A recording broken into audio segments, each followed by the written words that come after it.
pwede ka humirit ng lasal, dapat ikaw din pwede kang humirit ng ano, di ba? Mas maganda nga, pinapag-usapan yun yung mga ganyang klaseng bagay. About Ako, live school, na tayo. masyadong big deal for people yung kung saan graduate, anong credentials. Ako walang pake, promise. Pag nag-i-interview, wala akong pake.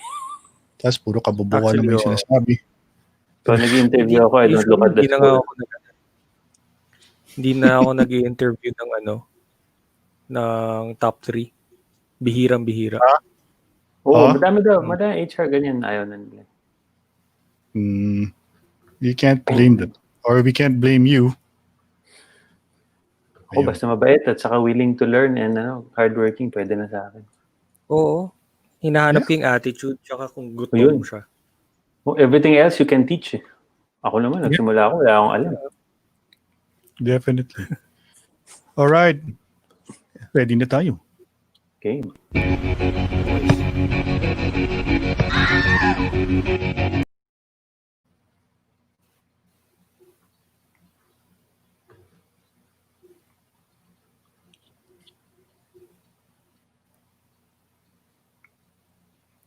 Kunyari may dramatic entrance. We're waiting. Yan. The drama. Welcome to the program. Welcome to Istoryang futBOLERO. My name is Ron Poblete. I'm with Eric Madraso and Miguel Paris. It's a Monday today, 8:48 in the evening. Welcome to the program. Ngayon, we have a very interesting topic to talk about because it's all over the news. Gusto ba ninyo ng revolutionary government? Bakit kaya biglang pinapag-usapan ito? So there's this group that's composed of different civil society organizations that supported the president in 2016. And now they're calling for a revolutionary government. And they think that it's about time because there's only 2 years left daw ang termino ni Presidente Duterte. At napapanahon na daw para baguhin ang konstitusyon. Tayo lahat naman dito ay diba? We're proponents of changing the constitution here. I'm assuming si Eric tsaka si Mikel na medyo nakumbinsi natin for constitutional reform and changing to a different form of government. But ang question dyan is, dapat ba nating i-pursue ang dream na yan o ang ating advocacy through a revolutionary government? Ngayon, let me ask Mikel first. Mikel, what's your understanding of a revolutionary government? Kasi ako, 1986, that's a revolutionary government when Cory Aquino took over after Ferdinand Marcos was exiled. How about you? Yeah. Well, sa totoo lang, limited ang knowledge ko about this, no? So I've not really paid any attention to all this nonsense recently. But my very quick research is exactly what you said, no? It's typically a transitionary government for normally somebody that's overthrown. You just topple the government, there's a transitionary type government, and that's generally called the revolutionary one. But apart from that, hanggang dun lang alam kong knowledge. I don't know why they're calling for it or what. So it's a bit of noise. Which hopefully it won't detract or won't make gulo dun sa real legitimate calls for constitutional reform. That would be actually good for the country. Yun lang yung aking dyan. Actually, si spokesman Harry Roque, na-mention kanina yan kasi may nagtanong about whether the president supports the change to federalism. Tapos na ba yung kasi itong mga tao na to pinupush talaga nila na maging federal form of government. And that's one of the campaign promises of the president. Now, si spokesman Harry was asked about it. And sabi niya, hindi pa naman tapos yung tinutulak pa rin natin yung para mabago. Para tinutulak pa rin yung federalismo. But not using a revolutionary government as your means. Kasi meron pa naman daw, merong constitutional convention, merong constitutional assembly, at merong people's initiative. There are 3 avenues that we can take on that are we are allowed in the constitution or legally. So meron tayong 3 remedies to what we want to do.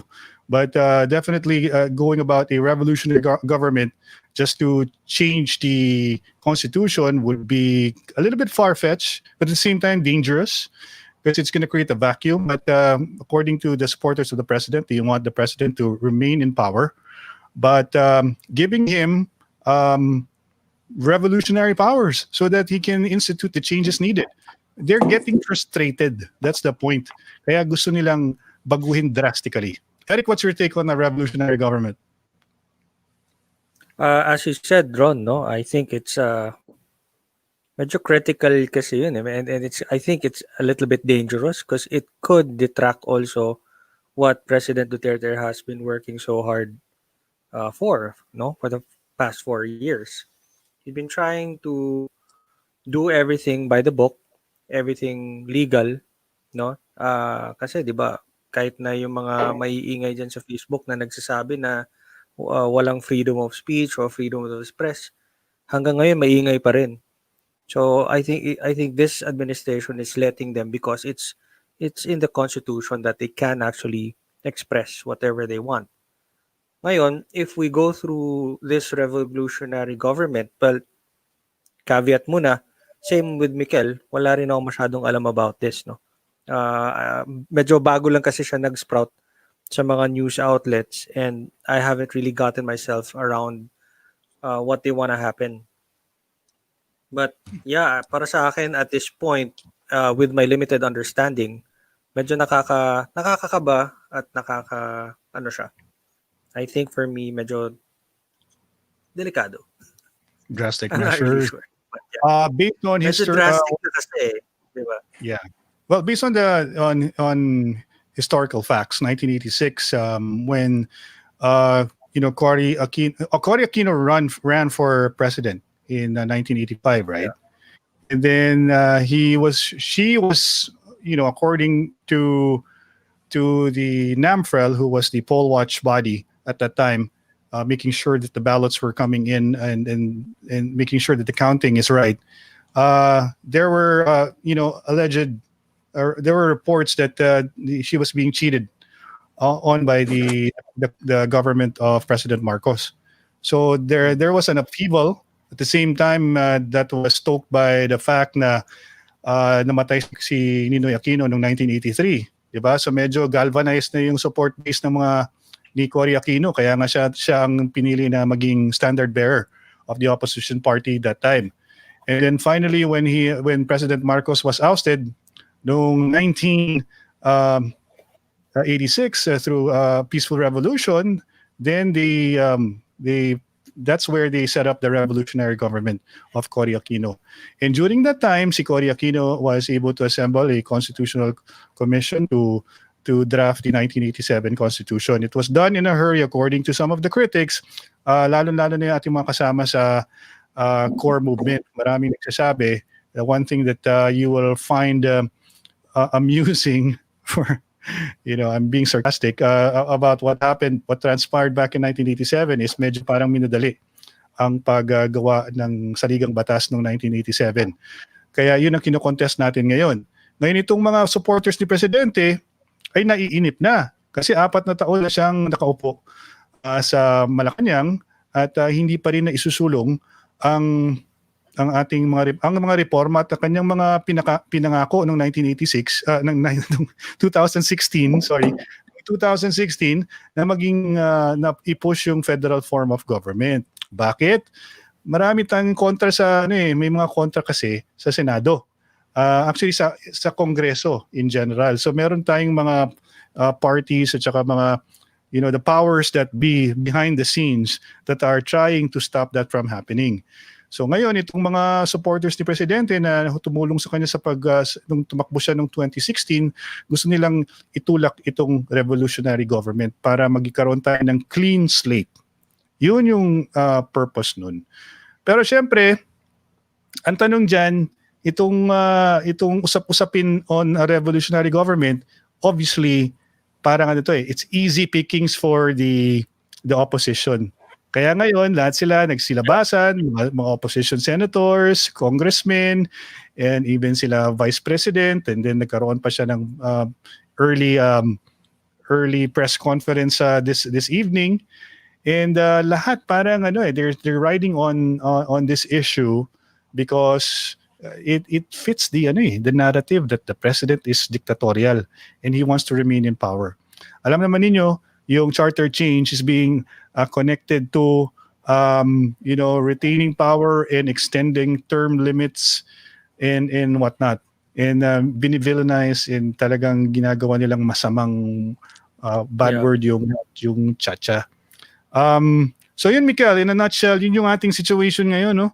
Yung merong certain group na inip na, ayaw hindi na makaantay, gusto nilang baguhin na yung constitution, and sa feeling nila, dapat i-abolish ang Congress at magtayo ng revolutionary government para mapabilis at bigyan si Presidente Duterte ng legislative powers para magawa ito.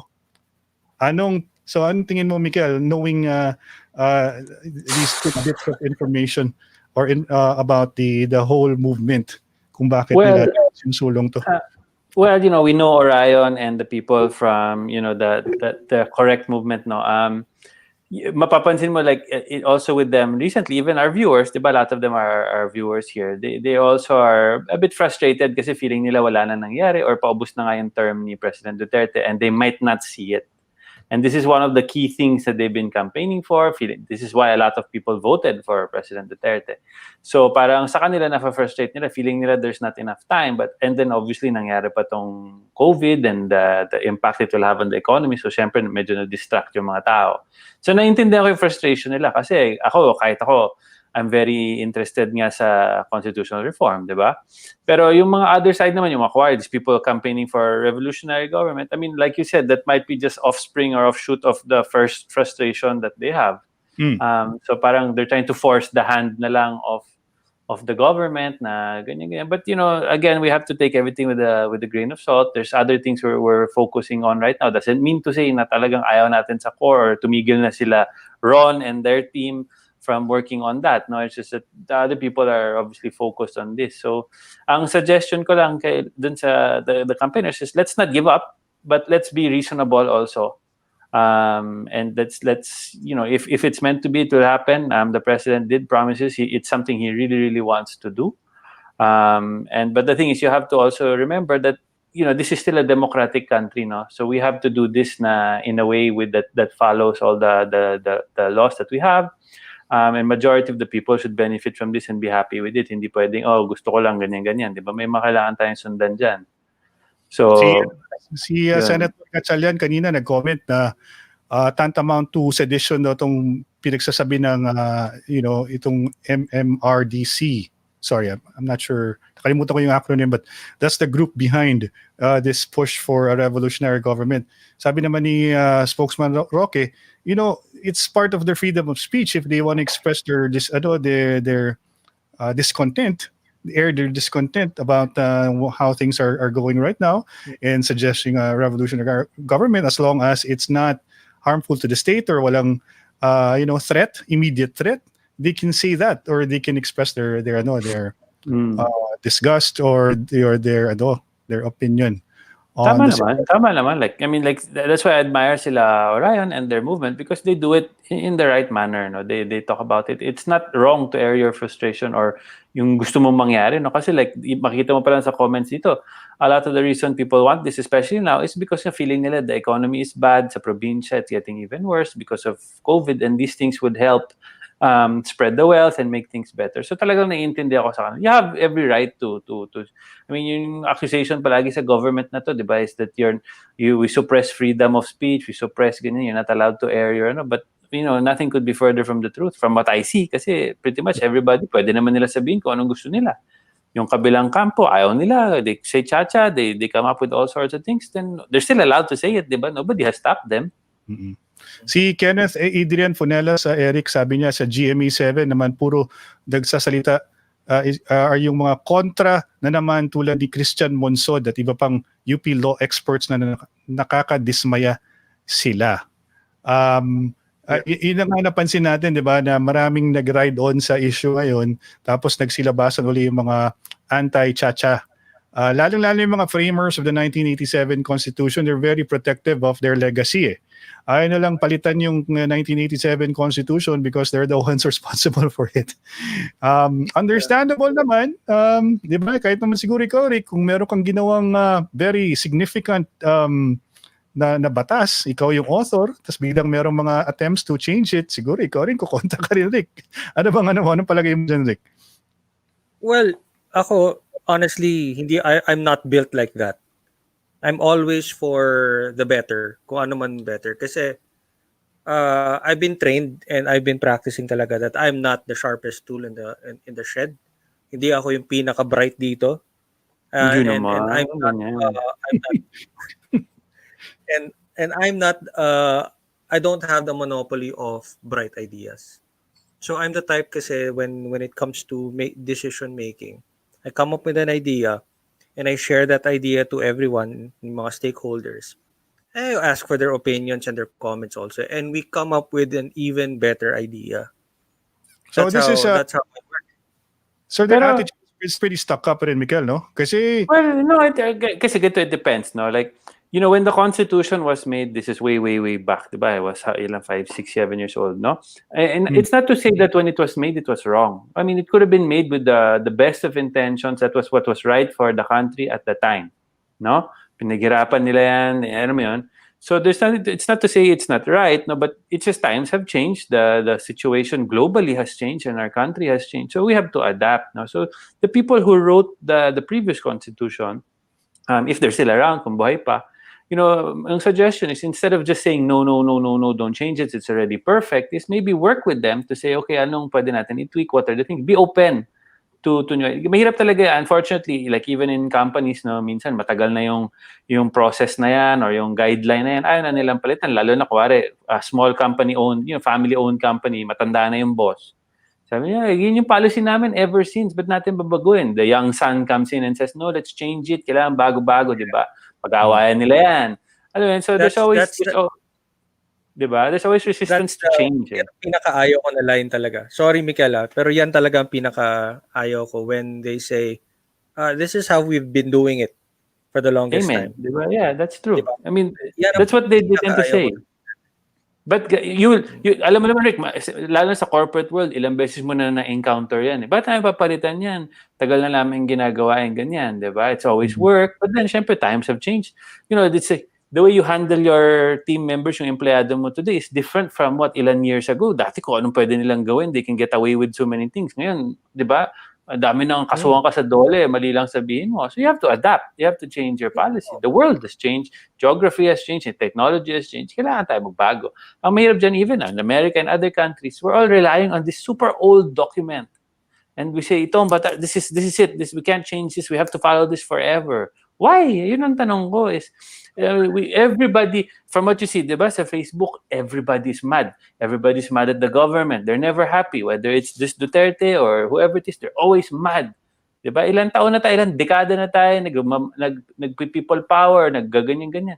So, ibig sabihin yan, whatever we have, it's not working. Kasi we're always mad. It's not working, diba? So, here we are. There's a suggestion here to finally change.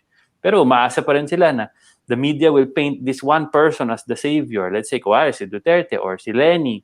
Ito yung savior nyo, this lady or this person, because she's a nice person, she will change the whole Philippines. It doesn't work that way.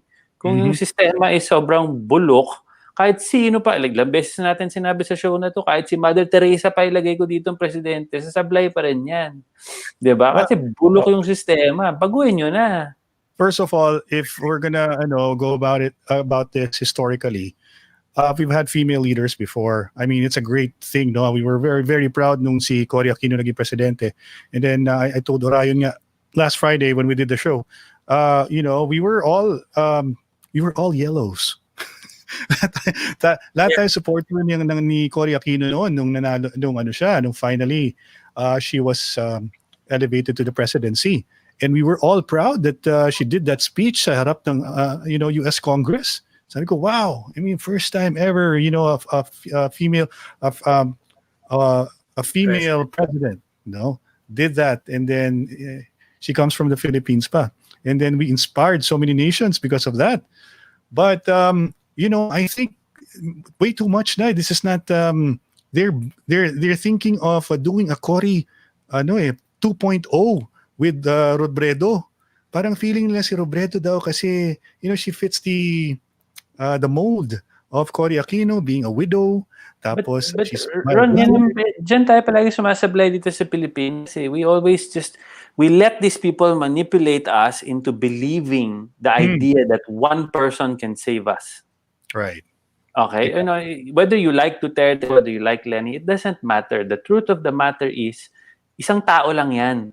Kahit sa company, ilagay mo na pinakamagaling ka sa company, hindi mo mababago yung buong company dahil ikaw magaling ka. I mean, you can make some changes, some improvements can be made, or the other way around. Pero we all put our hopes on one person changing an entire country. And, kuwari, one person, namatay yung nanay, let's vote for that guy. He's gonna change us all. His mom was great. How many people do we know that the parents were great and the kids were useless? Diba? Hindi naman porket na hindi naman automatic yan, diba? I'm sure my dad was better than me or whatever. There has to be qualification. But it's not, I mean, there could be that person could be fantastic, could be awesome, could be the greatest person on earth. Pero isang tao lang yan. Hindi yan si Superman. Hindi niya kayang baguhin ang buong gobyerno, buong sistema ng pagnanakaw. Ikaw nga, lagay kita sa isang kampanya, sabihin ko, ikaw ang head na ngayon itong division na to, hirap na hirap ka. Ano pa kaya buong bansa na forever nang nasanay sa pagnanakaw, sa bureaucracy, sa, alam mo yun, sa kagaguhan. I remember nga, Mikael, they came out with a meme. Remember that meme? Parang they showed all these female leaders from different countries, and then they used that as an example of how these female leaders like Merkel from Germany, you have the one from New Zealand, and then basically and from the one from Taiwan as well. They're all female leaders, diba? And then they had a meme with all their pictures, and then parang meron naman tayong ganun, si Vice President. Ina-associate yata kagad nila dun sa... But again, we're just banking on the fact that because she's a woman, it makes no difference whether you're a woman or a man. For me, there's gender equality is there. There's skills and whatever it is. But I'm not gonna vote for someone because she's a woman. I'm gonna vote for her because magaling yung platform niya, she has good people there, and she wants to change. No, but it doesn't matter whether woman, guy. Kung ang kukunin nilang gobyerno is exactly the same as what we've always had because nobody wants to change it because it's just such a hassle, or how dare you change this perfect piece of paper that we've had since 1987. Parang yun yung nakaka-frustrate dyan. Kasi aasa ka na naman ng asa. The media will paint this person as a saint. Oh my God, look, she rides the bus. Like every one of us, I'm sure she rides the bus, therefore she'll be an excellent president. Minsan, mga Pilipino din, utu-utu din tayo. We want to vote for someone kasi feeling natin they're like us. I don't want somebody like me being the president. That's a different job. Ang hirap na trabaho niyan. Magaling sila, they're good with the poor, they can eat with us, they can ride the bus like everybody else. That's not the qualification. If ikaw mag-interview ka para sa office mo, ganun yung hinahanap mong qualification. Subakay ka ba ng bus? Okay. Ikaw na ang CEO namin. Hindi, that's not how that works. Diba? That's not how that works. But the media will do that. That's how they'll do it. Diba? That's how they'll play it sa Facebook. That's all you'll see. How, pagandahan na lang ng PR yan. But doesn't matter. Si kasi na-associate nila yung relatability ng isang tao sa winnability ng isang candidate or isang prospect like Lenny, because that formula worked before when Cory Aquino died in 2008 ba yun, or and then tapos wala nga sa radar si Pinoy. Bigla na lang, siya na naging Gibo natin, diba? It was supposed to be Gibo and then nagbago. I wasn't here. I was living abroad noong time na yan. Naging viable si Pinoy siya. Tapos what was expected happened. He won by a huge margin. Tapos nasira, napurnada yung plano ni Marrojas na tumakbo pagka-presidente. At he had to give in. Kaso lang natalo siya I think he ran for vice president then also diba? Against Loren Legarda ba, or sino ba yung vice president nun? I think nanalo si Noli De Castro. Hindi, si Noli kay Jimmy. So sino bang vice president? Si Binay. Si Binay ang nanalo. Yeah. No? Tama. Yeah. Tapos bila na lang few months into the presidency of Noynoy, pagkatapos ng kanyang talumpati na straight Tagalog, na-impress sa mga tao. Wow, ang galing naman ni Pinoy. Biglang nagkaroon ng Hong Kong hostage crisis. Alam mo, sa totoo lang, nung nangyari yon, tapos nagkapalpak-palpak tayo sa harap ng international media sa buong mundo. I had a bad feeling about that, that administration. Parang, oh no. But lahat naman sila ganyan. It doesn't matter. Go, Rick. Yeah. Go, Rick. Yeah, go, Rick. Well, I was just gonna say hiyang-hiya ako dun. Tapos, I'm the guy na sobrang favorite ko ang Hong Kong. And I was about to travel to Hong Kong noon. Nung natuloy ako doon, as in, nung nalaman nila Pilipino ako, para iba yung treatment sa akin. Iba yung treatment sa akin. But again, that goes back. I mean, you can just blame Pinoy for that. We can't. But kasi the institution of the police at the time, the training or whatever it is that they're supposed to do, wala, because the system nga is wrong. 'Di ba? Kahit sino lagay mo diyan, if yung training nila, yung system that they've been working with, that's equipped, kuwari world class ang pagtuturo sa PNP or sa whatever, then you could avoid these kinds of situations. But we don't do that. We just steal the money and then expect these guys to do a good job. Have you seen, I mean, I'm sure there's some very good policemen and women out there, pero yung basic training nila, I'm sure compare mo sa ibang mga bansa, it's different. I mean, obviously sa PMA and all that, it's but they're not all like that, di ba? Alam mo naman yan eh. That's so this is why you need somebody like that. That's the point, Mikel. Kaya sabi mo kanina, we're not looking for one person to change everything. We can't depend on just one person. And ang naging labanan ganon. Although, we have to admit, noong 2016, kaya naboto yung mayor from Davao City because the expectation was this guy's gonna change everything, which he actually did.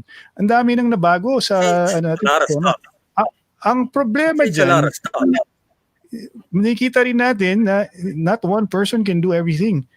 I tell people nga when they complain about the corruption, bakit nandyan pa rin yung corruption, and then people are still getting axed, getting reprimanded, or people have been filing cases against the government, has still been filing cases against people in government, and then yung customs hanggang ngayon ganun pa rin, or ngayon PhilHealth. So it only goes to show that the president can't entirely eradicate the problem, even if you have something as forward as aggressive as talagang somebody who means what he says from the get-go. It doesn't mean that he will be able to change the system overnight. It's gonna take some time. Kaya nga yung mga umaasa dyan na pinapalabas si Lenny ang sagot, ay ano naman kayo, pukpok naman yung ulo niya ng bato.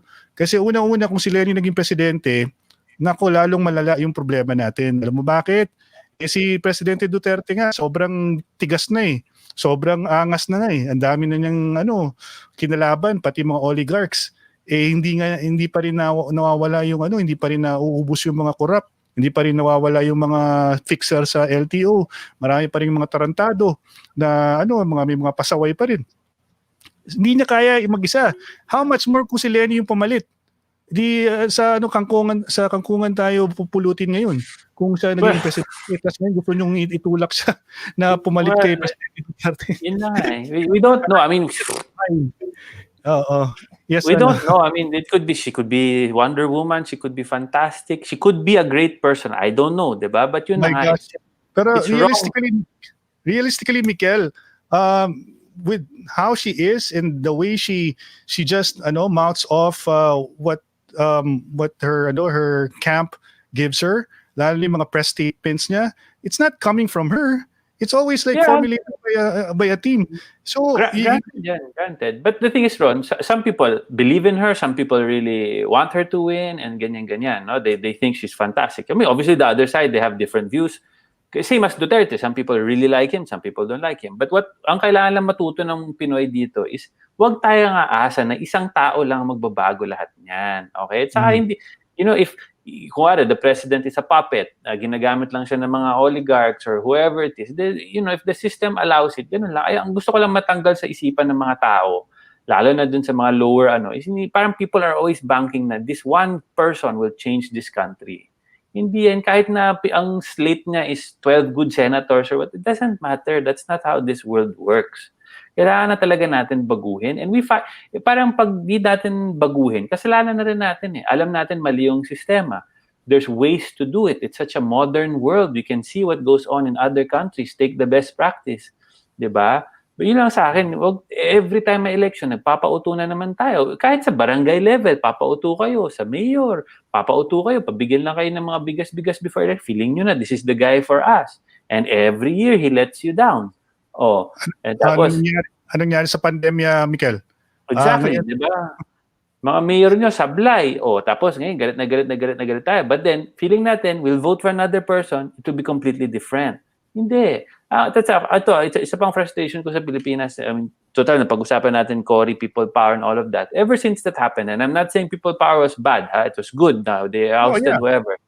But ang nangyari niyan is every time there's election now, they vote.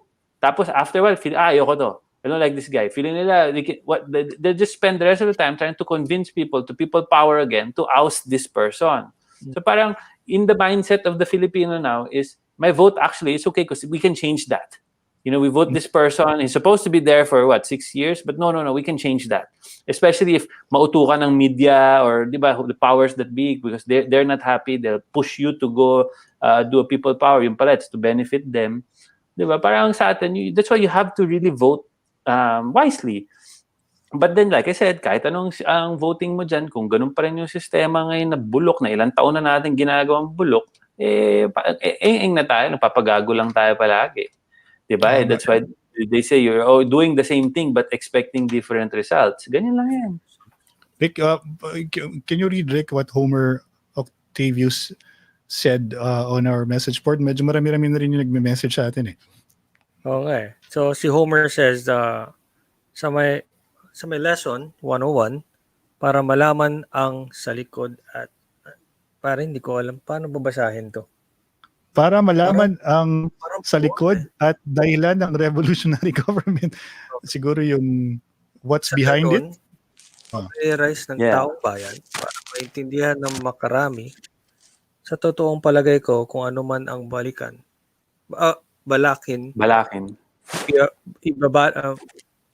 Ni PRRD ay kanyang kilos ay para sa ikabubuti ng pangkalahatan. Okay, I think his point here is kung ano man ang magiging next move ni President Duterte, whether it's revolutionary government or something else, it's really for the best, in the best interest of the people. I think that's what he's trying to say.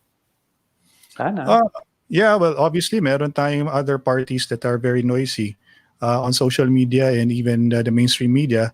Like I said kanina, they've been talking a lot the past few days, ever since this group announced that they're supporting a revolutionary government and they're going to push the president to give in to their request. I can understand the alam mo, sometimes I try to put myself in the shoes of the opposition, someone who is against this president. You understand where they're coming from, because most of our friends naman, they have good intentions. It's just that the way they articulate their arguments, hindi siya parang hindi siya rational or sensible. It's all about karamihan sa mga against sa presidente. Puro ang bato sa iyo is ad hominem. Puro dahil si presidente hindi magaling he doesn't sound statesman, he doesn't sound like a statesman when he's on the air. Tapos he speaks to a different audience, obviously, but they don't want to accept that. They want to take that against him, and they're trying their best to convince others na ano ba yan? Bakit ganyan yung presidente mo? Puro ganyan ang mga sinasabi. I think going to the point of what Mikel said, pag may duly elected official, kunwari presidente, tapos ayaw ng isang grupo, magrarally lang sila, EDSA, and oust this person, oust that person. Ganun na lang lagi eh. Diba? So parang how effective is that in 2020, diba? Yung EDSA, power, people power, ganun. How effective is that at this time? parang sawa na yung mga tao. Ako, sa totoo lang, sawa na ako eh. Well, I think that's what Diba? happened, Rick. No? It took away the magic of what happened from EDSA, the first one. No, kasi that was real. That was real. People really believed in it. It was such a big deal. And then by doing this kind of thing over and over again, it parang loses its sort of magic. It's the same sa Thailand, other countries. Yeah. So Para yeah, mga Pilipino, Mikel, di ba? Pag may sequel, hindi na kasing ganda nung original. exactly. I mean, it's not like kuwari yung nangyari kay F. There's reasons naman for wanting to change the government, but for me, there should be different mechanisms for doing so. No, like kuwari with the parliamentary type of government, like if you speak to Orion, it's not a fixed term. Diba? There's reasons to call an election, and this will give us the flexibility. Imbis na palagi na lang tayo magpi-people power or yun na lang aasahan ng kabilang party, di ba? Para ang nangyayari kasi dito, natalo sa election. So they spend the next 6 years just trying to oust. Instead of coming up with better policies or working with the government or finding solutions to improve the thing, their energies are focused purely on how to get rid of this person. Kasi they didn't win, huh? I must say, let me just add to the discussion here, Mikel and Eric, kasi Phil Starr quoted some senators kasi about this whole revolutionary government, this call for a revolutionary government amid the COVID-19 crisis. Actually, yung headline nila, senators slam groups call for revolutionary government amid COVID-19 crisis. Tapos at least 4 senators, according to this article, slammed the recent calls made by a group of Duterte supporters for the declaration of a revolutionary government. Sabi ni Senator Risa Ontiveros, hindi dapat seryosohin ang panawagan para sa revolutionary government. This is yet another distraction from the real crisis we are facing today, which is the coronavirus pandemic. The public needs good healthcare and jobs, and that requires good governance, not so-called RevGov, she added. And then si Nancy Binay naman took on Twitter. Kasi nandun ang mga woke. Hindi nakaka-flatten ng curve ang RevGov. Hindi yun yung si Senator Nancy.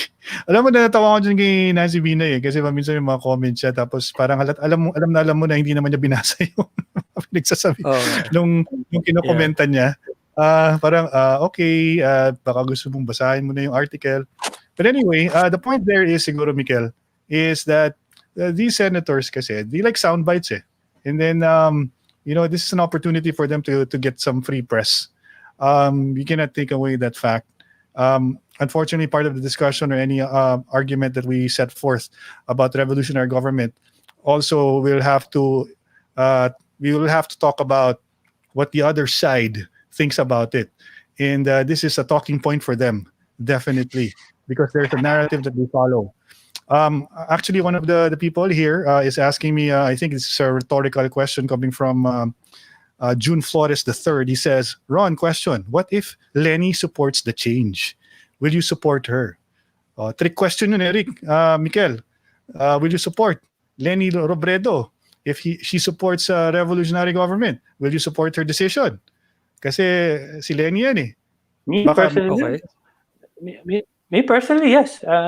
Like I said, it doesn't. I'm not attached to a particular party or whatever. But the call for, let's say, constitutional reform or revolutionary, if Lenny supports it, doesn't mean that I'm just gonna go because that's the only thing. Madami pa tayong ibang kailangan i-consider, no? But the thing is, we cannot just choose allegiances and just argue just because hindi siya yung nagsabi, diba? We have to take this in. But if it's sincere na ang gusto nila talaga is baguhin yung government.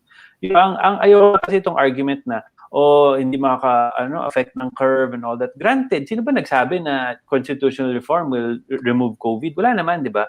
But ang kailangan mo isipin, if we had a better system of government, maybe when this next pandemic comes or the next crisis comes, we'll be better prepared. Di ba? When are we gonna change? When it happens again. Di ba? And then, when that happens again, hindi na pwede kasi bad timing. Di ba? What's the most, Mikel, Eric, what's the most popular sport in the Philippines? Basketball. Definitely basketball. So maybe we can use a basketball analogy on systems change.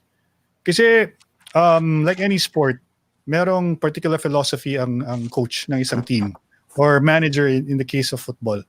I remember Liverpool. Liverpool yung Yan pinag-usapan. naman. Bigla na Andyan na lang naman. dito Liverpool.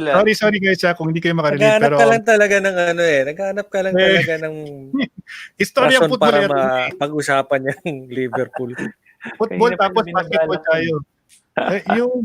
Yung philosophy kasi ng Liverpool ever since attack minded kasi yung ang kanilang game plan. And there was a time when si Rafa Benitez took over Liverpool. They were very defensive type of team. But they never won. They won the 2005 Champions League, which is a big deal. And then they won a few cups, but they never won the league. And then all of a sudden, si Jurgen Klopp previously from Borussia Dortmund took over as the manager for Liverpool. And binago niya yung system of play ng naging parang at first tawag nila heavy metal football. So heavy pressing. The point there is there's a system change that happened and the players went along. The players adjusted to the system set forth by the manager. And I think it's the same thing with or gawin nating basketball. Kunyari yung team mo medyo mahina sa transition or kulang sa depensa or siguro hindi sila tall enough, banban yung mga shooters, then you will have to overall and at the same time change the system, or maybe you can change the system to fit the players that you have. So I think in sports, if you can sort of like correlate that with politics and government, it's almost the same thing. If you want to improve the performance of your government, performance of society in general, you really have to set the system right, the system that fits the personality of the people involved. How do you curb corruption? You have to have a system na talagang that fits yung mga proclivities ng iyong mga politician. Kung ano yung mga bad habits nila, that system should curb or prevent them from overindulging or indulging in those negative behavior. So I think the same thing na kung gusto mo kung gusto mo mag-improve ang government, kailangan baguhin natin yung sistema. And I think that's the frustration na pinapakita ng mga supporters ni Presidente na alam mo, hindi nag-work eh. Kasi itong sistema na to, nagtathrive masyado mga corrupt. So dapat baguhin natin. Kaso lang, hindi na kami makaantay. 2 years to go na lang. Kailangan nang baguhin. Alam mo yung RevGov na yan, matagal nang pinapagusapan yan. 2 years ago, parati lang binabalik-balik yan eh. Parang recurring dream yan eh. Yeah. Parang bangungot na parating sinasabi na, uy, mag-RevGov tayo kasi walang mangyayari. Kasi maraming kontra. So, what do we do? Now, Eric, knowing the limitations that we have, and then we actually have people in Congress na obviously agenda lang nila iniisip nila. And if you think about the Senate for one, I'm sorry, but the Senate, this is not constitutional reform will not benefit them. Because first of all, if we actually push for the type of reforms that we're thinking, including regionalizing the senators because they're supposed to represent all the regions in the country, hindi sila papayag nun.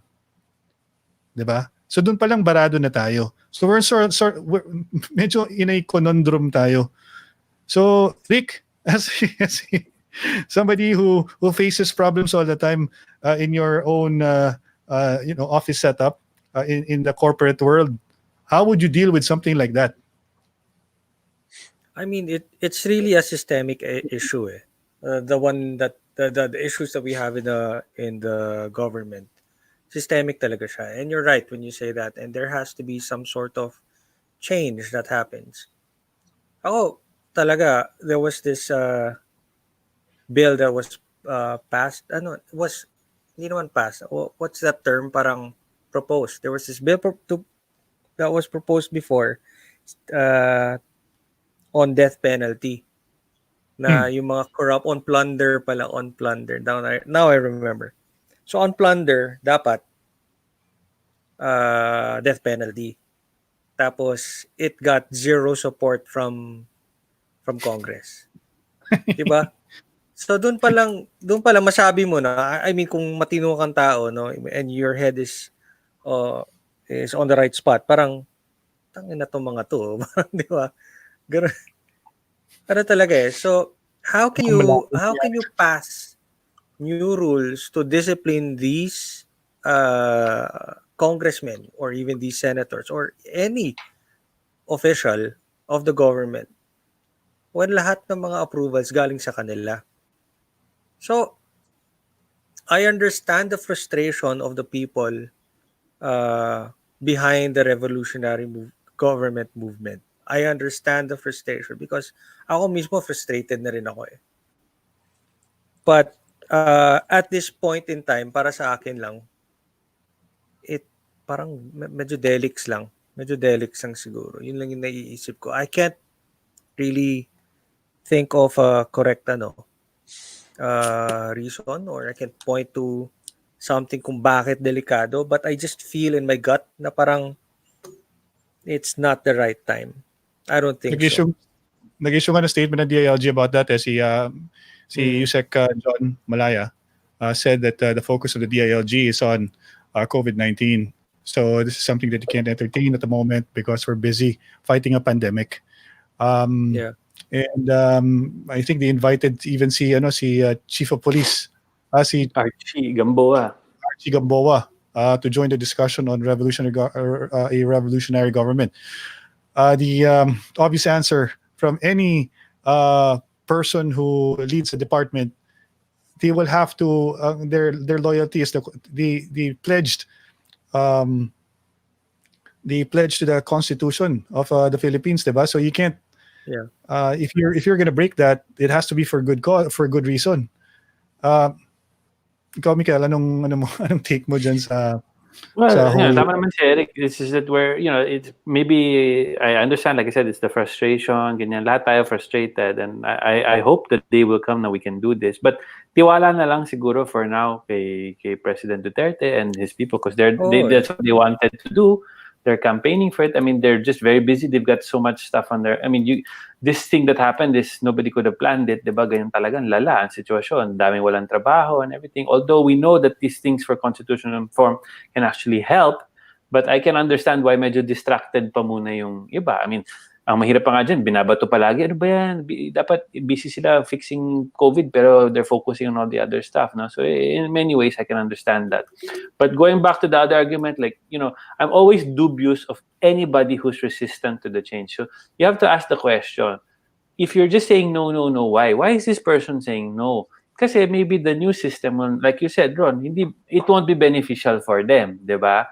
So, ba't ka ba baguhin niya? Okay na, saya na ng buhay ko dito. Manggugulo pa kayo, magago kayo, di ba? Laki-laki na ng racket ko dito, titigil ko para sa inyo. Sandali lang, hindi ko pa na-figure out kung ano magiging racket ko sa parliamentary system. Sandali lang, di ba?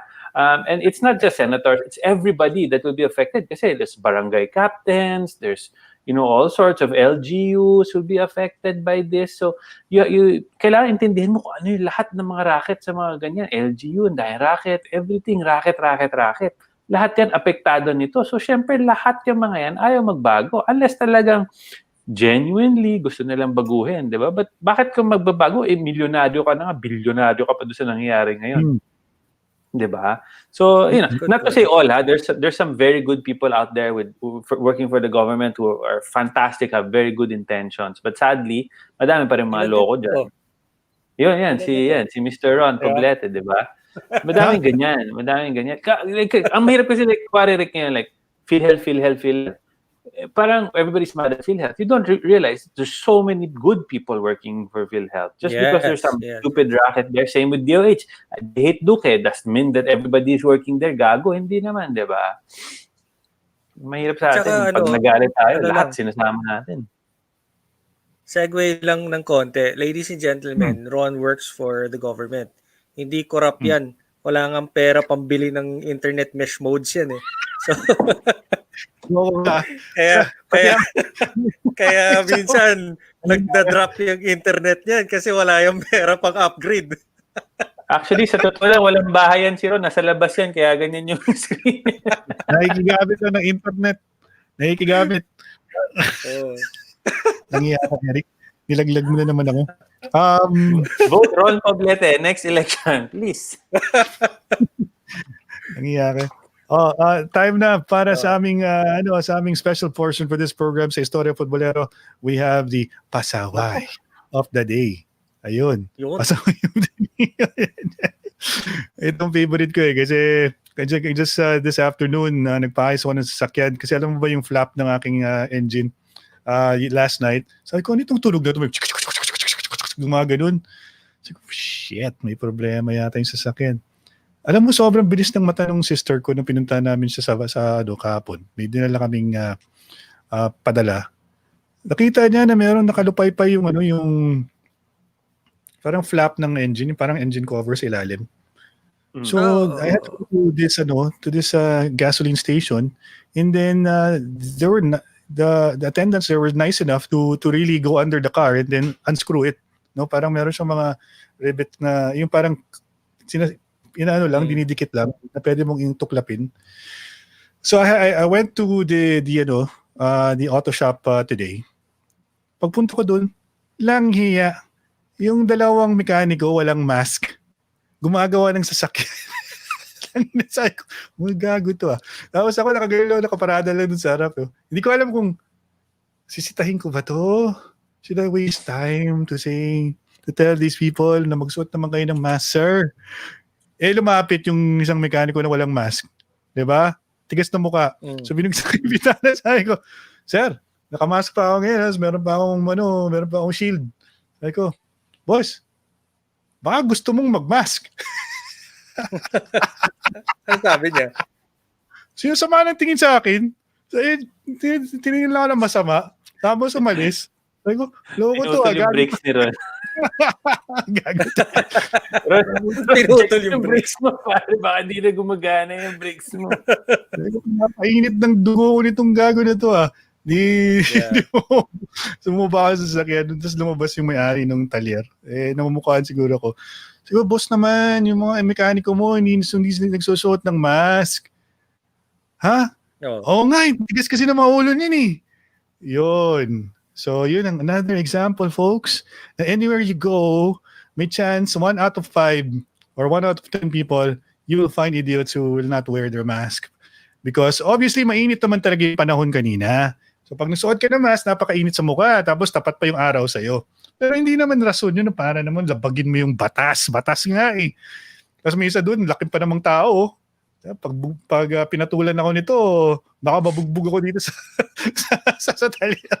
Ginano ko talaga sa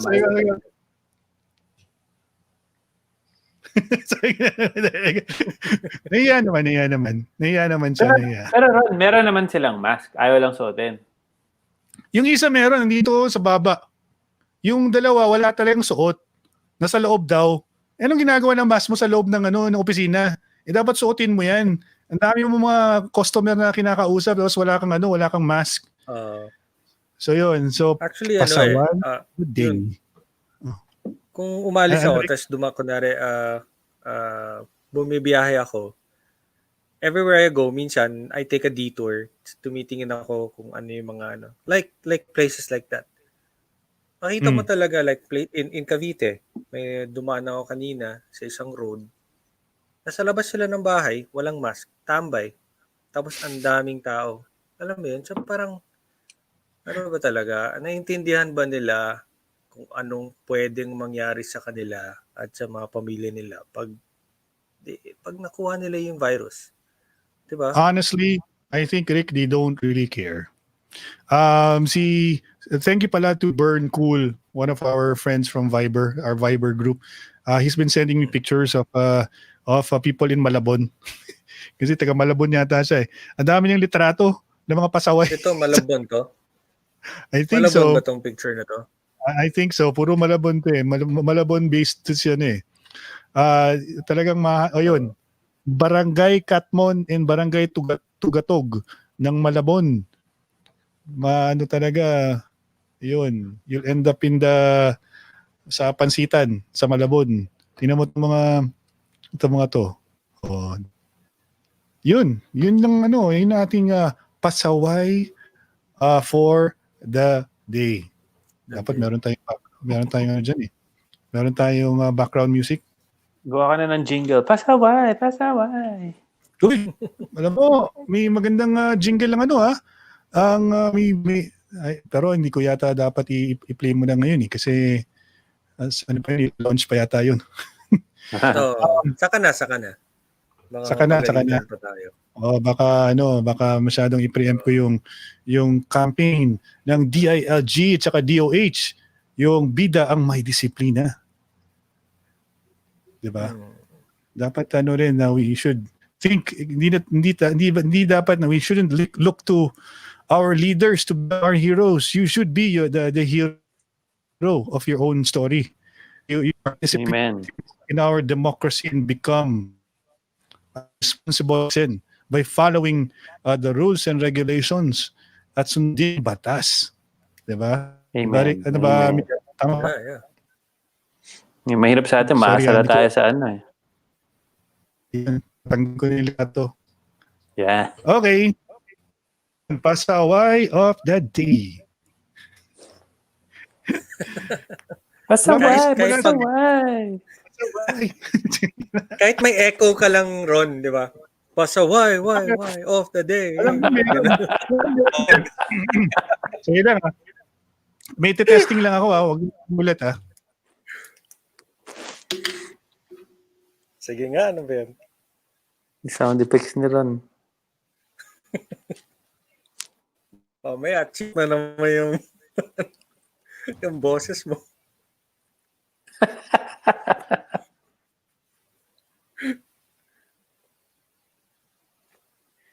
Anong ginagawa mo ron? Naghihintay na yung mga ano mo. Okay, testing. Nag-chip yung boses ko. Hindi ba? Hindi pa chipmunk. Hindi pa chipmunk. Yan. Bago na ba? Hindi pa rin. Ayan, may echo. May echo, no? Yan. Parang, Ito solid to, bro. Meron akong bago. Pasaway for the day. Yun.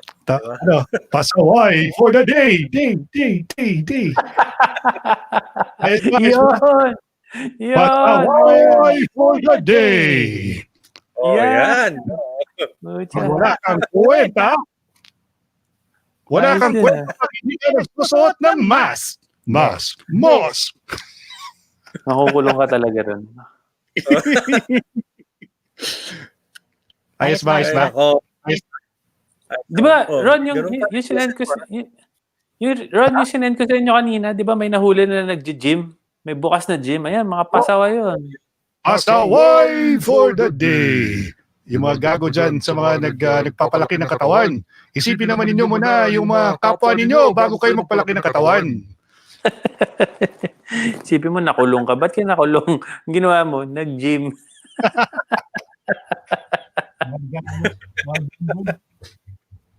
Yun. Ayos. Napaka-lame na excuse para. What are you in for? I went to the gym. Yeah, man. Yari.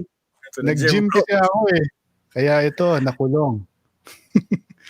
You end up becoming someone's bitch when you're in prison. Oh, well. Tama yun. Palaki ka ng katawan. Di ba? Mahilig sa malalaking katawan yung mga mga convict. Baka gyms. June Flores, masyado tayo maluwag sa implementasyon ng mga rules and regulations. Tama naman yan, June. Oo, meron din talagang problema tayo sa enforcement of our laws here in our country. But obviously, may culture of impunity that's prevailing in our, hindi lang government pati in society. Kaya nga may mga pasaway mode talaga na tao. Kaya kanina example yun, pinagsabihan mo na, sama pa ng tingin sa'yo. Tapos parang ikaw pa yung may kasalanan na pinagsabihan mo sila, 'di ba? And isipin mo yan, yung mga small examples na yan, nagpa-permeate yan sa sa mga, lalo na sa mga higher ups, kasi itong mga tao na to na binoboto ninyo sa gobyerno, ganyan rin yung mga pangugali niya nung hindi pa sila in power. Binigyan nyo ng power. Patay. Di yung ugali nilang walang kwenta, dinala nila sa gobyerno. Tapos yung kagarapalan nila at saka yung, tama ba yung term na yun, Rick? Tama yan. Yan. dinala nila sa kanilang way of governing. And then simple lang formula ng mga ng mga politiko kasi. Pa-impress sa umpisa. Oy, they will say the right things na tutulungan ko kayo mga mahihirap. Mahirap din ako. Babaguhin natin ang sistema. Tapos pag nahalal ako, pagka-mayor o pagka-kongresista, tutulungan ko kayo mga mahihirap. Akong bahala sa inyo. Sabay pa distribute ng sardinas. Tapos may envelope, siguro 500 pesos. O, di ba? Tapos yung mga mahihirap naman, uy, ayos nabigyan tayo ni congressman o ni mayor. Boto kagad sa kanila. Tapos babawi pag nanalo na. Kung ano yung serbisyo na dapat para sa inyo, para magbago ang buhay ninyo, dilagay nila sa bulsa nila. Tapos pinagawa ng mansyon at bumili ng isang napakalaking garahe ng mga sasakyan. Pumunta ka sa mga subdivision, tapos pag may-ari, councilor or mayor, kita mo 5 sasakyan o 5 kotse, di ba, Miguel? Puro mga SUV. Ayan. Courtesy, yung paghihirap nyo, yung pinapagpawisan ninyo araw-araw. Yan ang inyong reward sa inyong mga binotong kandidato, mga binotong yung mga politiko. But yeah, I mean, I have to agree with Jun, no? When he said na masyadong maluwag ang implementation ng rules. Totoo naman di ba? For example, traffic.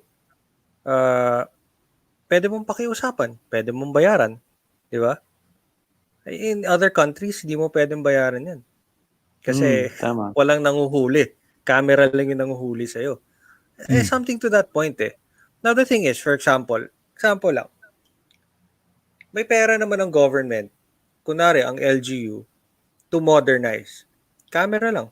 Maglagay lang sila ng camera para yun lang manguhuli sa mga tao. No contact. Pero ba't sila naglalagay ng tao dyan? Ba't naglalagay ng traffic agent? Kasi yung camera na yan, hindi naman botante yan Ang botante yung traffic aid. Kaya sila naglalagay ng tao dyan. Di ba?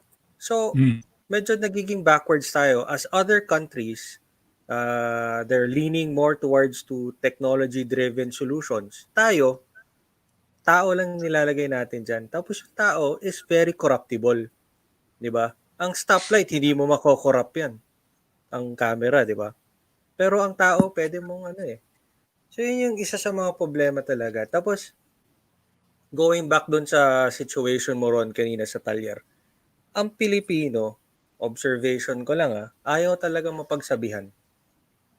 Ayaw talaga nila mapagsabihan. Kunwari, ba't ka nagtapon dyan? Parang, di akin yan. Di ba? Parang, magiging defensive pa. Tapos sila pa yung galit. Di ba?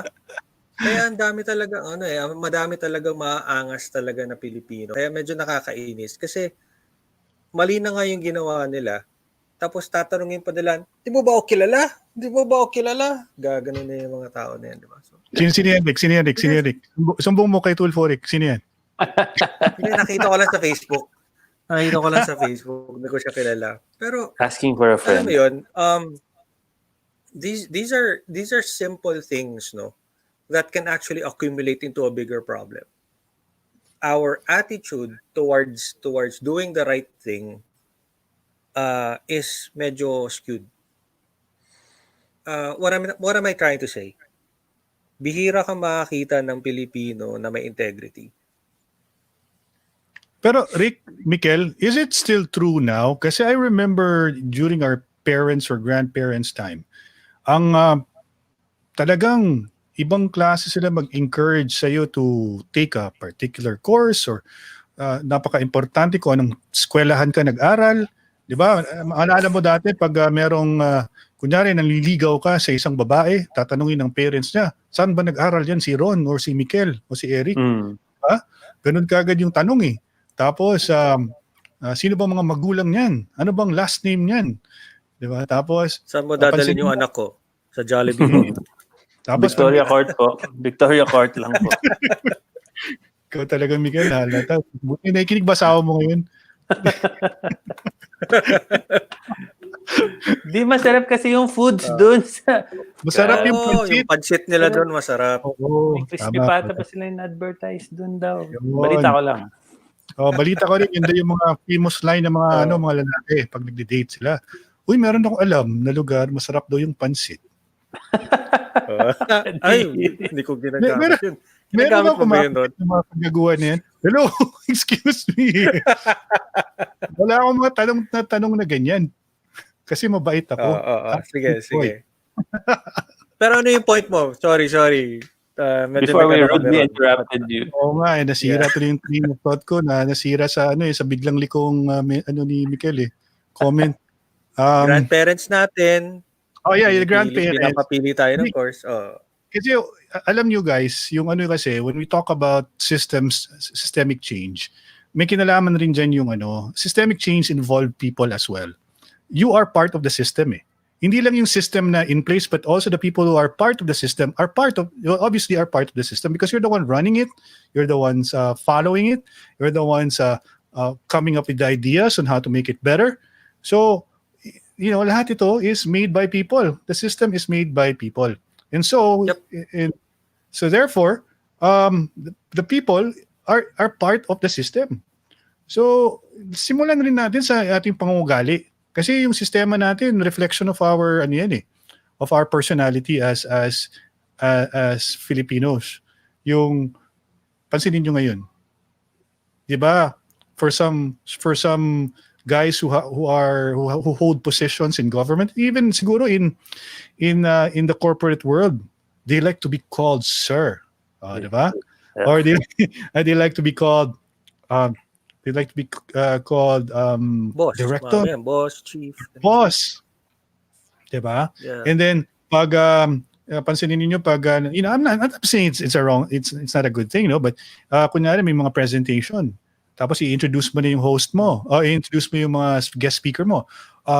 He was a graduate from Harvard University and mga ganun, di ba? Mga ganun mga banet.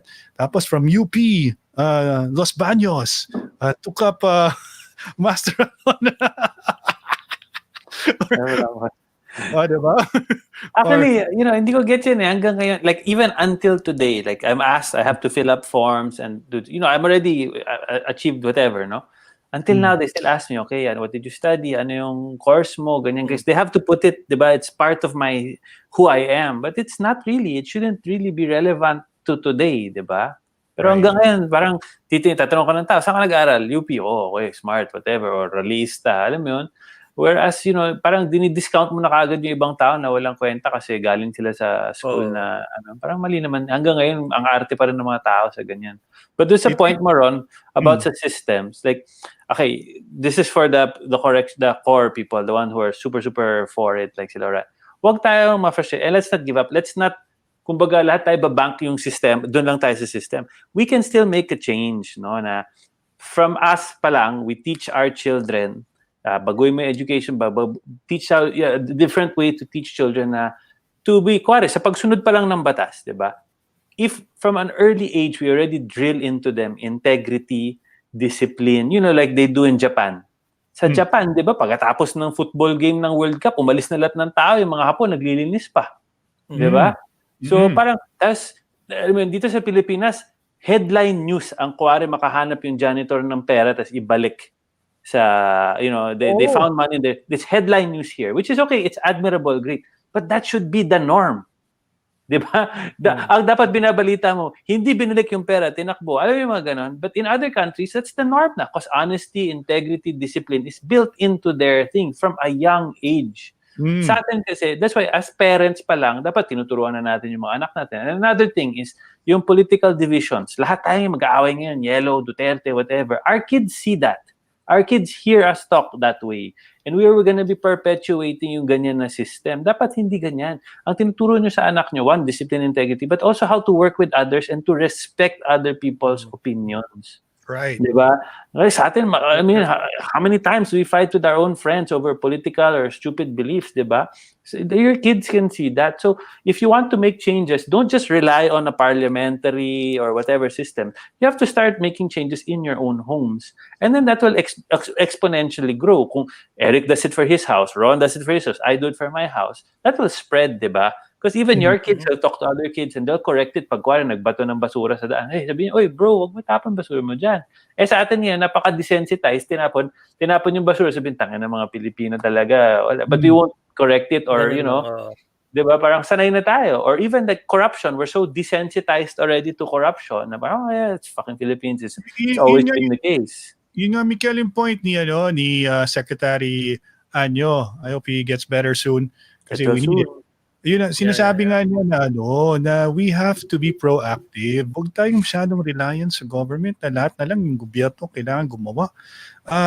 Kaya nga, kailangan ng participation ninyo. Pag may nakita kayong mali, a person that's doing something wrong, they're not following the rules, be nice enough to go up to them and say, I know, alam mo, Pilipino, they hate confrontation eh. But you say it lang, just say it and don't care if the person rejects you or not. Basta importante dyan, nasa napagsabihan siya. Diba? Nasa sa kanya na yun kung susundin niya o hindi. Pero you as a citizen, it's incumbent upon you to tell them that what you're doing is wrong. Para you won't be a part of this enabling sector in society, this part in society where we enable people who do bad things. Diba? If you just keep quiet and not say anything, it's not gonna help. You really have to participate in this democracy of ours. Part of participative democracy is not only enjoying your freedom, but you also have to be responsible enough to tell people they're not doing the right thing. Diba? Yun yung point dun eh. Sabi ni Facebook user, kasi connected tayo sa iba-ibang groups ngayon, Mikel, pansinin nyo, marami na tayong mga messages. Bakit Facebook user siya? Parang level up na tayo ngayon. Hindi, yung meron tayong mga, connected tayo to different pages kasi tapos may mga pages na hindi ba lumabas yung kanilang actual identity. Okay, cool. Okay. Diba? Facebook user na trending on big media outlets. No trending on big media outlets again to discredit the current administration. So please, if you have the balls, don't make the mainstream media get what they want. Thank you very much, sir or ma'am, for posting that. Sabi ni Maribel Spilok, also population explosion, ang daming squatters, especially in Manila. Ay, Maribel, ang daming mga COVID baby, lockdown babies. Ako, promise, kahit sa kumpanya pa lang namin, ang daming nabuntis nung lockdown. So ano pa kaya in other places? Again, this, I mean, like I said, ang frustrating dito minsan is like, one of the guys who works with me sa Auntie Anne's, my right-hand man, he only has one child. And this is my right-hand man, taas na, one of the highest paid guys in our company, but he's always so worried about money and having to pay for the school. Tapos may mga staff kami na, minimum wage or a little higher, 6 na yung anak, 7 na. So nafa-frustrate siya, parang ano ba yan? Ako nga hirap na hirap ako to pay for my children, pero kayo, you keep having kids. And it's not, and like yung sasabihin nila, tama naman, it's not planned. Hindi naman nila gusto magka 7, 8 kids. It's just either poor family planning, lack of education, or the situation that they're in, diba? And we just keep growing and growing and growing dito sa mga very dense already areas. Kaya tayo nadadala din dito sa COVID. Ang isang bahay, ilan nakatira? Dapat nakakulong sa bahay ang mga anak nagliwaliw, nasa labas lang ng bahay, tapos magkatabi ang mag-asawa at walang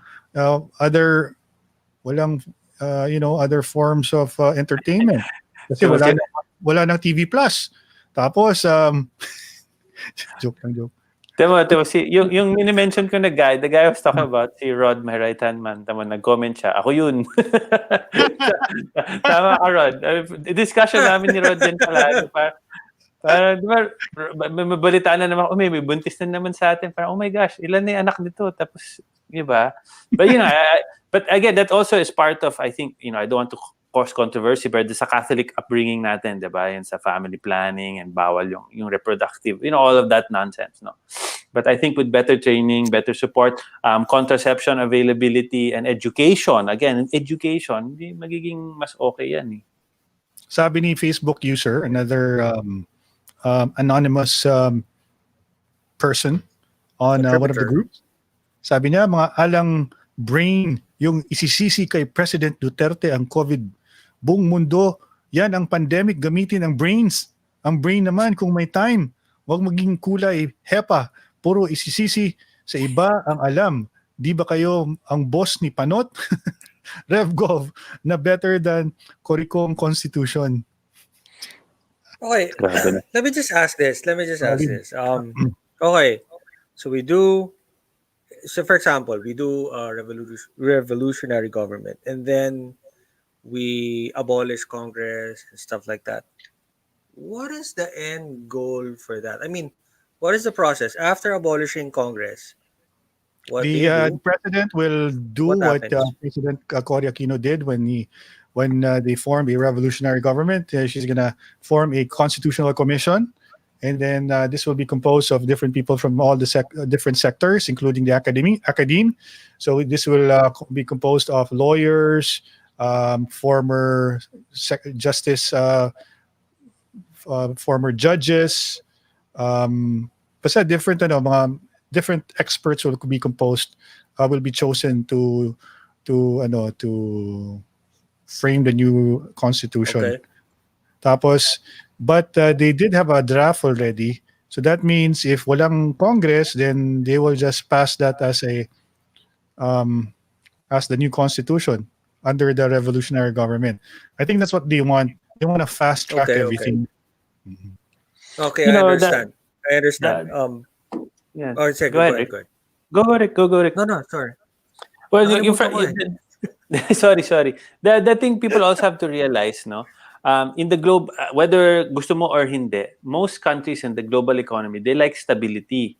Investors like stability. So kung may threat palagi na pwede mo baguhin yung government ng ganyan, whether, kuwari, well-intentioned naman yung revolutionary government or whatnot, pero as a investor, magiging worry ka na, nagulo na naman dyan sa Pilipinas, wag muna tayong pumasok dyan, di ba? Even if it's say in the long run, it will actually benefit us kasi yun naman yung magiging argument nila, foreign direct investment, di ba? That's why we have to do it properly is what I'm suggesting lang. If mangyayari siya, let's follow the right procedures to build confidence and everywhere. Kasi medyo talaga magulo talaga economy natin ngayon.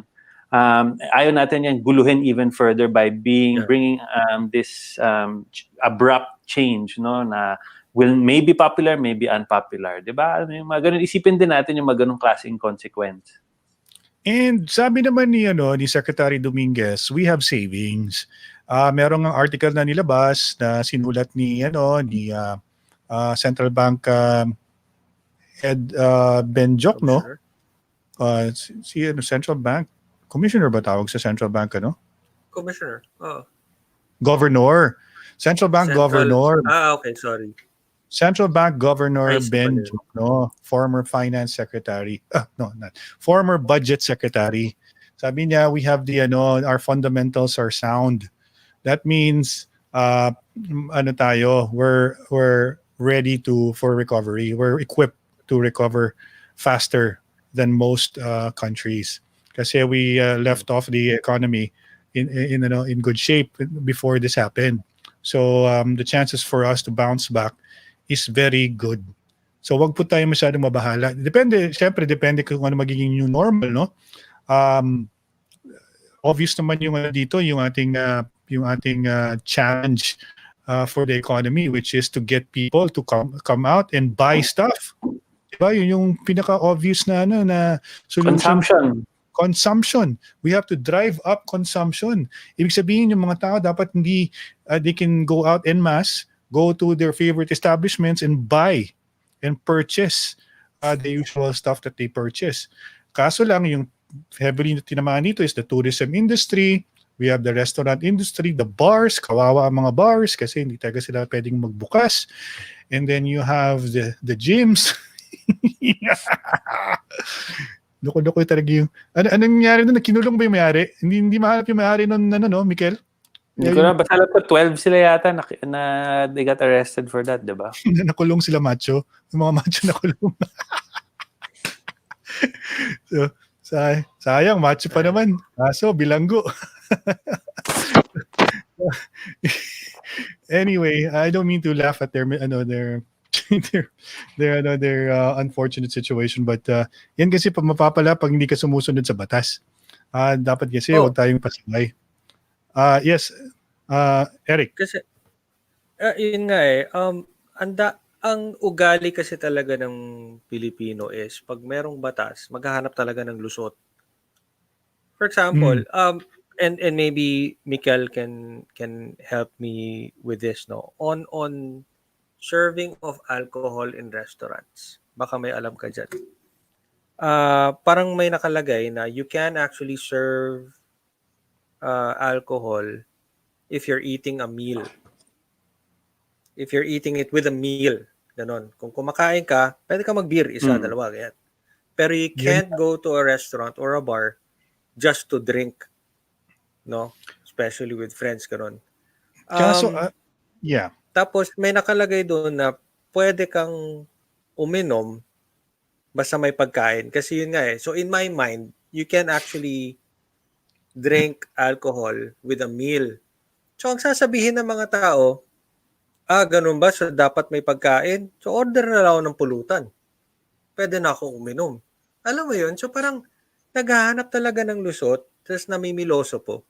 Yun yung Tsaka sa problema tingin mo talaga. ba, yung mga bar owners, ang tawag nila, i-enforce nila yung rule na dapat a few beers lang, a few bottles of beer lang ang pwedeng i-serve sa'yo. Pagdating doon, alam mo yung feeling ng tao na wala namang nakakakita. Ganyan yung kaya yung mga hindi nagsusuot ng mask, yan ang pakiramdam nila. Wala namang nakakapuna na wala akong mask. Okay lang to. Oo. Susuotin yung mask ko. Yun yung ugali na dapat kailangan baguhin. And hear no evil, say no Sino evil, hear no evil. Sino evil, But, hear evil. See no evil, hear no evil. Yun yung pinaka natin greatest weakness. Most people in any situation, whatever kung ano man yung role mo sa buhay, whether you work for a private company, you work for a government, you work for government, see no evil, hear no evil is the policy. And I think it's the easier route for most people. Why would I rat on someone? If this is how things are done, why would I, diba? Why would I... Hindi, tsaka delikado pa. Pag magsumbong ka, papatayin ka ng mga yun. Diba? I mean, that's why it's hard to be a whistleblower and all sorts of stuff. Kasi you're actually you risk your life. If kung totoo yung racket is worth millions, mas madali ka pang patayin than anything else, diba? So, kaya it's a very complex problem. It's easy for people to say kasi na, okay, a sweeping thing that we can do so that we can solve that problem of corruption is to change the system. But people find it, a little bit cliche when somebody says, you are the solution. But it's really true. Diba? Alam mo, madalas yung naririnig yan na ikaw ang solusyon. Pero talagang totoo yung yung kasabihan na yun eh. Kasi lahat nag-uumpisa sa isang tao na sa mga maliliit na bagay, kagaya ng sabi ko, pag may nakita kang hindi nagsusuot ng mask, yung simple gesture lang of reminding that person na magsuot ng mask is a big deal. People don't know that. And if you choose not to confront people, you choose to shut up and not not pay attention, you are contributing to the problem. Because people do things. If they can get away with it, they'll do it. They'll get away with it. Di ba, Mikel? Well, that's why we need discipline and integrity. Dapat sa bata pa lang tuturuan yan. Huwag tayong umasa na the system is everything. Dapat sa atin lang yan magbabago. Eric, tama naman sinabi ni Eric. Ilang beses na may mga kaibigan tayo na may bagong law or something, hahanapan kagad nila ng lusot. Just because you can do something and you can get away with it doesn't mean you should do it. So kung meron ka na talagang integrity built into you or discipline na bata ka pa lang, it's part of our culture talaga na we really build on that. Kahit na you can get away with something bad, you won't because diba, your moral code is better. you were raised better by your family, Yeah. by your parents. Do you feel like you'd be letting the world down pagka sumablay ka, even if nobody's watching? Mm. But we that's why wag tayong aasa lang na ang mahirap kasi dyan, lahat itong mga to umaasa sa constitutional reform. Feeling nila yun yung solution to all of our problems. Which it is a solution, but it's not the be all and all, di ba? Kung pareho pa rin yung mga tao, ganun pa rin ugali natin, kahit anong sistema yan, it will not change overnight, di ba? So kailangan Hahanapan talaga babago. yan ng lusot. So if anything, this is why you need better education, or this is with the reform that you need sa schools natin and everywhere else, is we need to start working on that to make that a big deal. Na integrity, discipline is big. Parang hindi siya optional ba? It should be a real part of our lives. Na Somebody every mentioned day. May nag-mention din kanina, Rick, sabi ni si Suzy ba yun? About education yun eh. Yung comment kanina. Na it's that's a very, ito ayun. Coming from Angelo Yambao, educational system should be changed as well, like in Japan. Early age education focuses on values, community law abiding. Instead, textbooks dictating a certain leader is a dictator, a Catholic-controlled school meddling with politics. Tama I yan. remember those- Tama yan. Kasi ano yan eh, whoever's in power, they have an opportunity to even indoctrinate our kids. Rewrite. Rewrite. Sinasabi nila, Ano yan? Propaganda din yan. propaganda rin eh. They take Propaganda advantage of them being in power. You can't help that these people will take advantage of this. We have 5 more minutes before we end the program. Eric, what's your big takeaway for tonight's discussion on the revolutionary government? Anong masasabi mo sa ating napag-usapan? Yeah, first of all, I'd like to thank everyone who's tuned in. Maraming salamat sa inyo lahat sa pag-engage also sa comment section ng aming Facebook.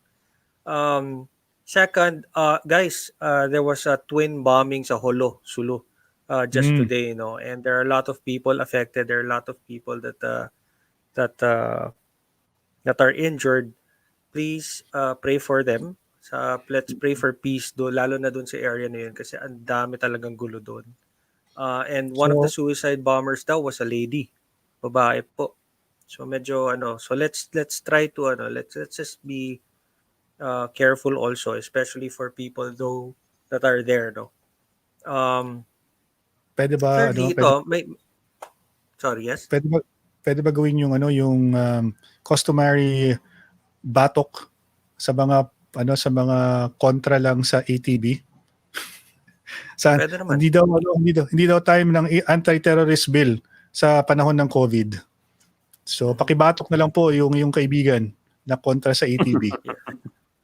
Rick, continue please. Yeah.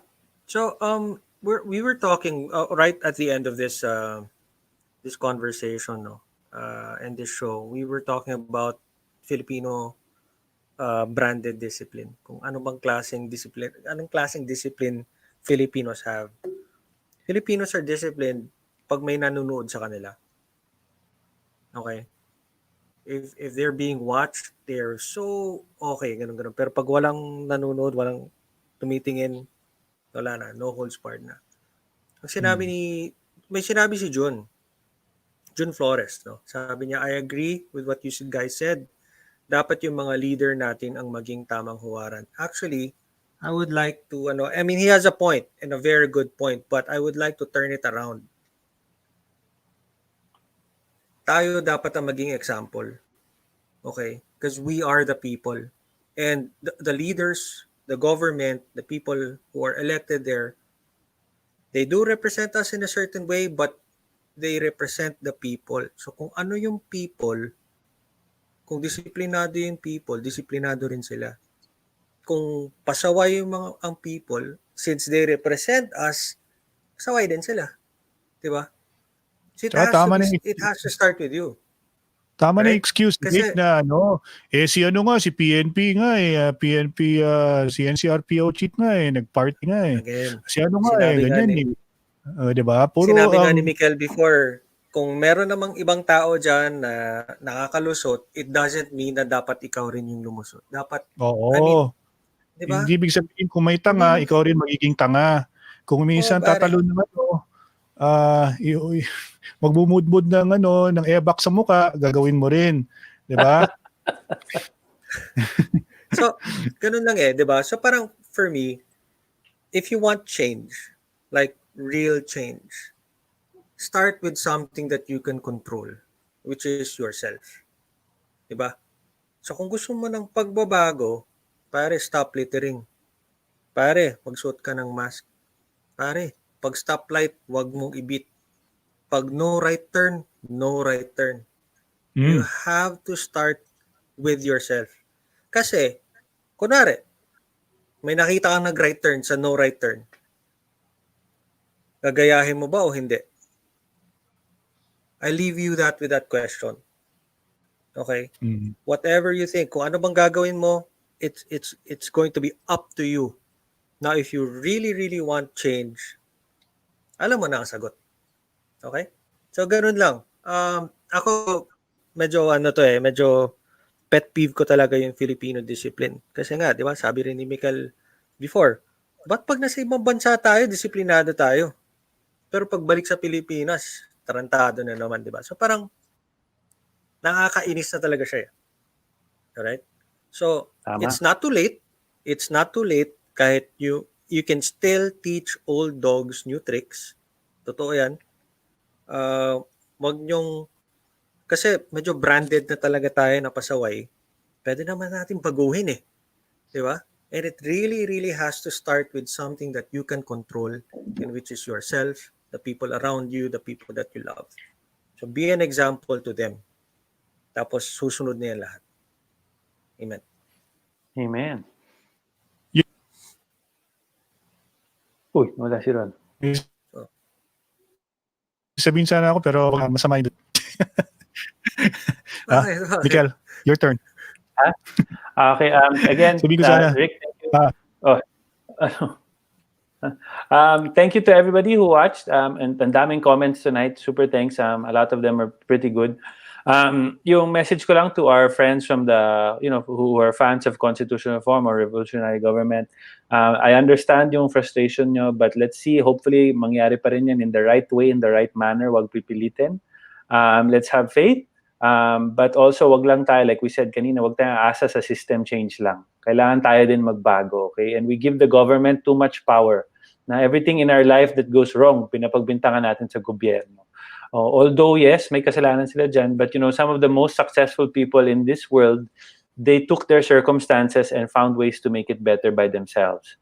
No, parang they didn't just say, okay, ito na yung aking kalbaryo sa buhay, that's it. No, they found ways to succeed, and madaming mga taong ganyan. And it's the same with us.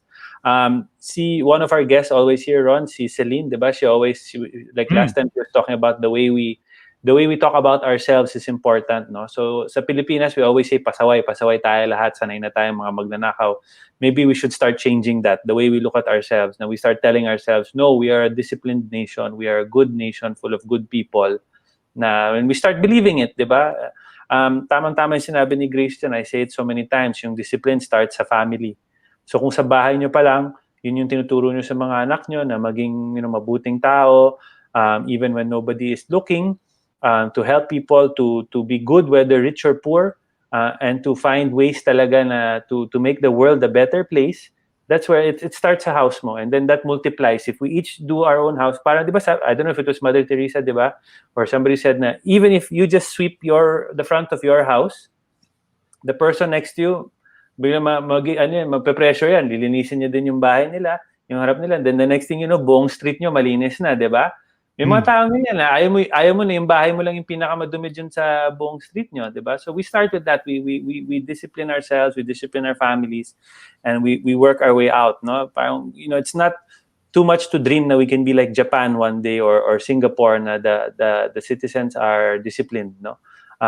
We cannot just always say na kasi yung mga gobyerno, yung mga tao sa gobyerno, hindi natin mapagkatiwala, magago lahat. So tayo din gago. Hindi ganun. We put the pressure on them to do the right thing kasi we are all doing the right thing. Sila na lang may iwan na hindi, ano? So yun lang. So wag tayo ma-frustrate doon. And again, let's find ways to still be compassionate. And another thing is mga anak nyo in their house, not just that, is let's teach them to be good to others whether you have different political beliefs or not, no? Wag tayong tuturuan na magne-name calling, magaguhan, shaming, maging masyadong sensitive. Medyo nakakabaliw na tong sitwasyon natin na we shame everybody who doesn't agree with us or whatnot. That's not the way. That's what they want you to do. That's what the powers that be want. They want you to be divided. Okay, let's not do that. Let's try to find ways to unite. I know it's cheesy and medyo cliche, pero kaya natin yan. We can be one. We're better together than we are apart. So yun lang. And then plug ko lang sa Auntie Ans. Just another way to say thank you dun sa mga frontliners this week. Time out, di ba kita? Meron kaming promo na buy one get one for the essential workers. So lahat yan, mga janitors, security, all of these guys, people who worked in the malls during the lockdowns and all that, mga essential workers. Wow. If you may buy one get one for you guys this week. We're doing it on all of the malls, all branches nationwide. So again, it was our campaign to say thank you to the frontliners who did such a wonderful job and continue to do a wonderful job for the Philippines. Thank you, thank you, thank you. And then yung COVID is still there, guys. So please do what you're supposed to do. Ron will tell us yung correct form ng bida campaign na nagkamali kami ni Eric. Alam mo, buti nga, hindi ako Panic kami nun, man. With internet connection. Hindi tayo, may problema pa rin ba sa internet connection ko ngayon? Hindi, okay na. Mas better na siya today. So sana Yeah. masabi mo yung bida campaign kasi nakakahiya. Ilang beses mo na sinabi sa amin, nagkamali pa kami. Yun. But before I say that, I'd like to thank the viewers, si Susie for commenting, si Mike, maraming messages sa atin. Si Mike, talagang he has a lot on his mind. So we appreciate the effort, Mike. Si Grace Punsalan, also si June Flores for interacting with us, for engaging the Istoryang futBOLERO crew tonight, and Rod Vera Torres also for watching. Thank you guys. My guy. Si Maribel Spilok, thank you for watching rin. And All the way Paul from Yan, Germany yan. all the way from Germany. Wow, nice. Oh. So si Paul Paul Ayan, thank you rin for Angelo Yumbao. Thank you for watching. And si Rake San Juan, marami rin siyang comments kanina while we were doing the program. I hope you guys keep on watching Istoryang futBOLERO, but before we go, gusto ko lang po i-remind sa inyo, pag nasa stoplight po kayo, ano lang po yan, maximum 90 seconds. O minsan 120 seconds. So pag nag-ano kayo doon, nag-antay kayo ng 120 seconds, inantay ninyong mag-green, wala pong mawawala sa inyo. Kasi yung Netflix, hindi naman yun pwede kayo ang nagpi-play ng Netflix. Hindi yun walang schedule yun. 'Di ba? So huwag kayong nagmamadali. So kahit na walang nakatingin, sundin po natin yung batas. Lalong-lalo na, sundin ang bida solusyon ng DOH.